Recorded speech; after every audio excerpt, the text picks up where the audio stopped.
இன்னைக்கு ஒரு சேஞ்சிங்கா இருக்கட்டும்னு சொல்லி மார்னிங்லயே பிரேக்ஃபாஸ்ட்டுக்கு மேக்ரோனி தான். மேக்ரோனி நல்லா வேக வச்சு எடுத்துக்கிட்டேன்.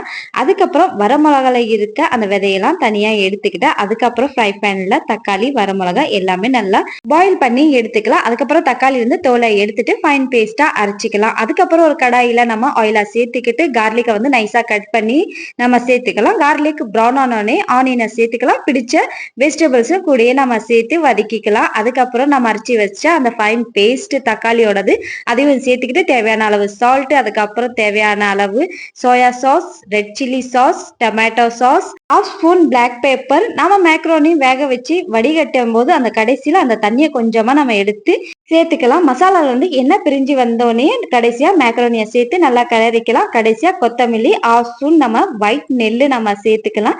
செம்ம டேஸ்டியான மேக்ரோனி ரெடி ஆயிடுச்சு. இந்த வீடியோ பிடிச்சிருந்தா ஒரு லைக் கொடுங்க. யார் சப்ஸ்கிரைப் பண்ணலையோ ப்ளீஸ் சப்ஸ்கிரைப் பண்ணிக்கோங்க. Bye by.